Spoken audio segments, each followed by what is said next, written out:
खुलुमबाय गिबियाव नोंथांमोनखौ आंनि चेनेल वारिखौ समबारजों लोगोसे गोजोन हामलायनायखौ जासिहरबाय।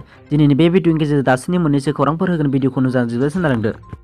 दानिया फैदो गुबै रादाबाव मख'नो गोनांदि गफुर समाजनि एमएलए अतफुल बराया जाब्रबथायजों साबा बर' लाइमोन जिउ गोमानाय जाथायखौ दुखु मोननाय फोरमायनायजों लोगोसे जिउ गोमानाय दुखुथिया नखरनो 2 लाख राङै अनसुंथाइ होगोन होनना खौरांगिरिफोरनि गेजेरजों फोसावो। दिनै ब्रह्म धोरोमनि गुरुदेव कालिचरन ब्रह्मनि जोनोम सान। ब्रह्म धोरोमनि फोसावगिरि गुरुदेव कालिचरन ब्रह्मनि जोनोम सानाव बिथांखौ मान होनायनि उनाव दिनै बिथांनि मोसौआव क'क्राझारनि बड'लेण्ड मुलुगसोलोंसालियाव बिथांनि गाहाय प्रमद बिथाङा बेखेवनानै होयो। बैसागो बोथोराव लाइमोनफोरा जौ लोंनानै गारि सालायनाय आरो सालायनायाव आयेन बायदि गोदान बोसोराव फोरमायनाय आयेनखौ फिन लाबोनानै साधारन सुबुंखौ रैखाथि होनो थाखाय मिरु एबसु आफाद क'क्राझार जिल्ला एबसुआ दिनै जथाय आसामनि गिबि मन्थ्रि डक्टर हेमन्त बिश्व शर्मानो क'क्राझार जिल्ला बेंगिरि हेफाजाबजों गोसोखां बिलाइ दैथायहरो। उदालगुरि जिल्लानि एबसुनि बानजायनायाव गुथि रंजालि बैसागु खुंदों। दुलाराय बर' फरायसा आफाद उदालगुरिनि बानजायनायाव खुंगा गुथि बैसागु फालिदों। उदालगुरिनि दुर्गा फुजा सलनि लांगोनायाव सानसेनि मेहेरगोनां बायदि हाबाफारिजों रंजालि बैसागु खुंफुदों।